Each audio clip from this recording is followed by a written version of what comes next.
Today, we talk about... Ooh, we're back, ish. Okay, so today, I figure, why don't we go into the Jowden collection? But today we're just gonna focus on Jowden ones, Jawns. So, you gotta start with the Bred ones. And you know what, I think today's the day I'm finally gonna do this. I'm going to actually take these black laces that actually came with these, right? So the whole thing is, might as well pull these out too. So you might be like, oh, what's going on here? Why are they so similar? They're very similar, but this is the 2013 and this is the 2016. So you see, this is technically a high cut. This is technically a mid cut, even though you can barely tell the difference.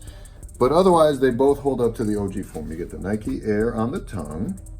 You get a leather without any garbage Jumpman on the back. This one, a more pebbled leather, which I feel like wasn't very true to the original, but it is what it is. With that said though, I had no idea these were coming back when they came out in 2016. So earlier that year I bought these. I was pretty angry about it. It is what it is. With that said, what I'm thinking of doing actually is, I don't recall how these came in the box. They may have come unlaced. I really don't remember. These did definitely come unlaced. Reason being the when Jordan reintroduced the remastered program with, as we briefly discussed previously, the Air Force One, they returned back to trying to replicate what originally came out with retros. So when it was time for the Jordan 1 to get its turn with the 2016, what they did was a few things. First of all, it came unlaced in the box, which is how they originally came back in 1985. Or, yeah, 1980, excuse me, 1984. I stand corrected. Secondly, they came with the size tag, which as you can see, holds true to that 1984. 11.5 being the size, October 18th, 1984. Boom.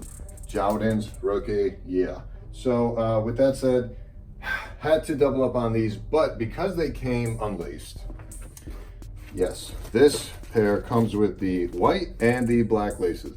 I can't stand the white. What I'm thinking of doing is taking the red laces off these and putting them into these 2013 pairs so that I would have a pair of Breds with the red laces, which I have seen before that look super dope, and then a pair of Breds in its most OG form with the black laces, which in my opinion is the best look for them. Don't at me. Next, we have a very similar situation with the Royals. So here, the 2017 Royals, back in the OG form, remastered. You get the Nike Air on the tongue. You get that beautiful pebbling leather, which I'm not mad at, but it's just, it is what it is, you know? And with that said, did this also, no, so this one did not come with the labeling on the, not the tongue, the sock liner, not the sock liner. Is it technically the sock liner? Who cares? And I figured along the same lines, because I messed up, and the day I got into sneakers hardcore was the day I bought these lovely puppies, but the day I was buying these at Flight Club, I was like, well, I can't just buy these and not get a pair of Jowdens. So I ended up buying these, the 2001 Royals. So you have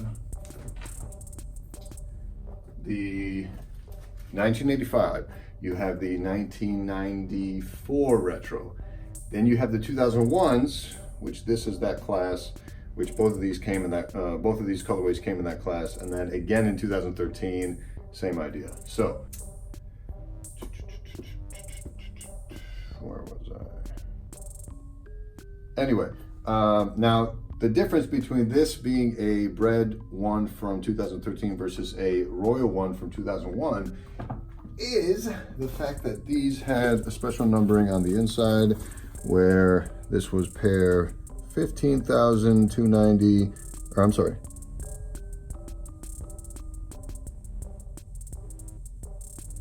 15,029 out of 27,000 pairs. That was a lot of math, ladies and gentlemen. Anyway, again, this was a mid cut, not the high cut like the 2017 retro. Unfortunately, because I had no idea what sneakers were back then, I had no idea that these would retro again, let alone within a year. So I was pretty mad at myself for spending about $1,000 on these without tax, compared to this was like, I don't know, 200 resale. Ugh, yuck. But same kind of idea. I think I'm just gonna switch these out to get the royal laces in these, and then I'll keep the black laces for these. These are the laces, so I think it'll be a nice look, you know. It'll be pretty good. Moving right along, sensing a theme of priority on the OGs. So next up in the OG line, which I struggled to pull the trigger on, but I'm so glad I did now, because these, honestly, in some estimations, may be the best looking Jordan 1 OG, not OG, but OG Retro original colorway, for a few different reasons. You get the Nike on the tongue, lack of a disgusting Jumpman on the back. No offense, Jordan, I love the Jumpman on all your other modern models, just not on the classic model. You know what I mean? Keep it OG. And the nice thing about this is back when Jordan wore these are not technically the shoes that got banned, although Nike ran with them for their marketing campaign. It was still a rule in the NBA that you couldn't have a majority black sneaker. It had to be white. So, and there's that famous Letterman interview that's like, ho, ho, ho, lol. You can go ahead and watch it. But what ended up happening as a result of that is this became the Chicago colorway with a little bit more white to it to appease the people. And honestly, it looks fresh AF. Clearly, when you extend that to the off-white model, you see how we get a few upgrades, if you want to consider deconstruction an upgrade in this model. But idiot, what idiot. This is still a classic model, and like I said, I'm so glad I got it, because I wanted to have one of every OG retro colorway, and it is a fantastic shoe. So people always asking me, oh, why don't you get this Jordan 1? Why don't you get that Jordan 1? Bro, if I were to get every Jordan 1 I liked, I'd have 80 warehouses, my guy. But I'm just so glad I stuck with the OG colorways, especially this one, because this one actually started to climb in resale way more than I thought it would, but that's just the nature of the game. Now, moving right along, we got these. Now you may be saying, hey, these look a little bit different.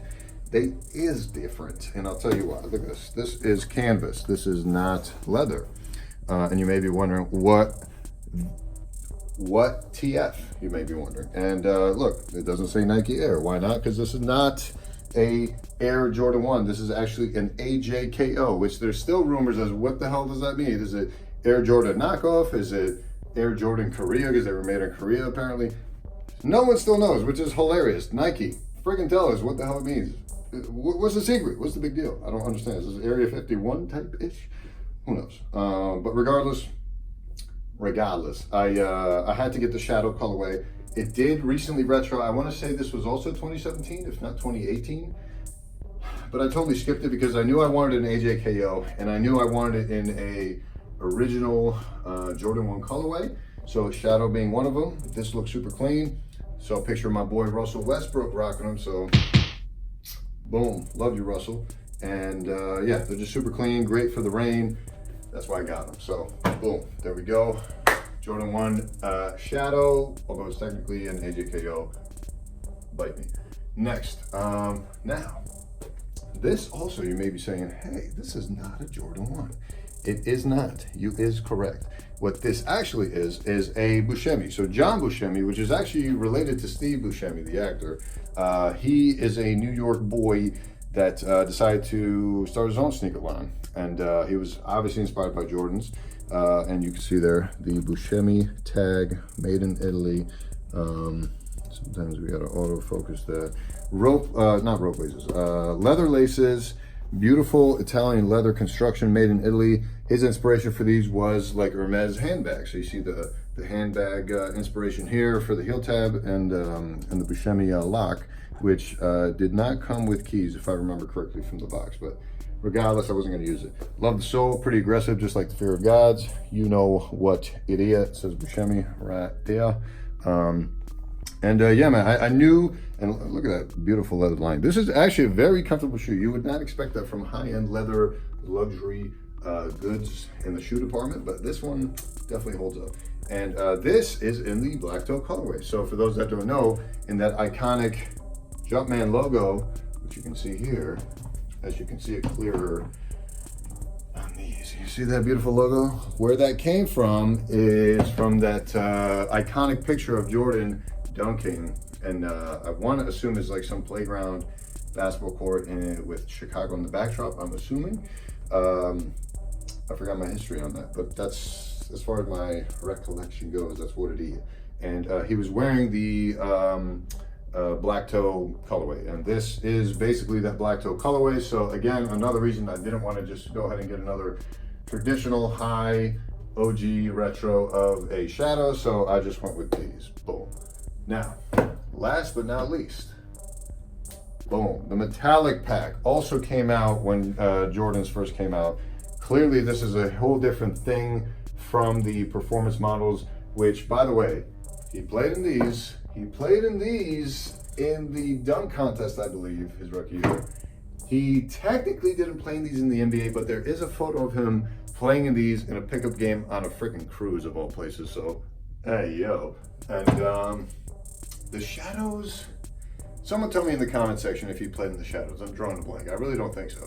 The same thing with the black toes. I believe he must have, right? But worst case scenario, he definitely played in them for the photo shoot. So, hey, these I definitely don't think he played in. But again, please correct me. I don't give a boo. These being the metallic red, there was a metallic blue, and I believe there was a metallic green. And these stuck out to me for a couple reasons. A, red, my favorite color. B, these just scream 80s. This is just pure quintessential 80s style right here. I love wearing these with my varsity jacket. It's a great look. It's a high top. I'm a sucker for high tops. And it's got the Nike Air treatment. And it was on sale. So I was like, bro, I gotta get these. Plus the quality of the leather on these is actually pretty dope, gotta say. So there you go. That is the Jordan 1 collection.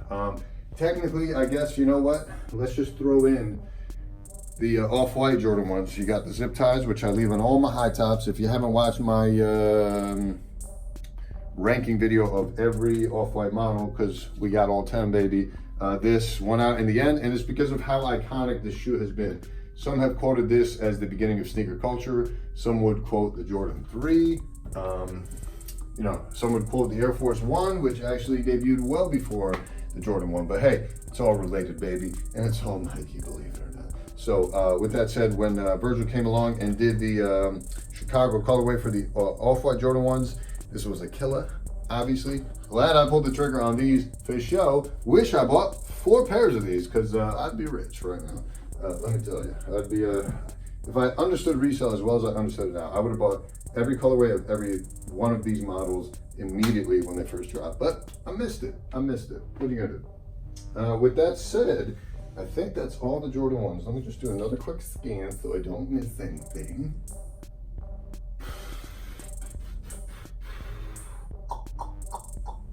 Yeah, pretty sure that's it. So, guys, thanks for listening to me babble. Hope you learned something. And see you soon.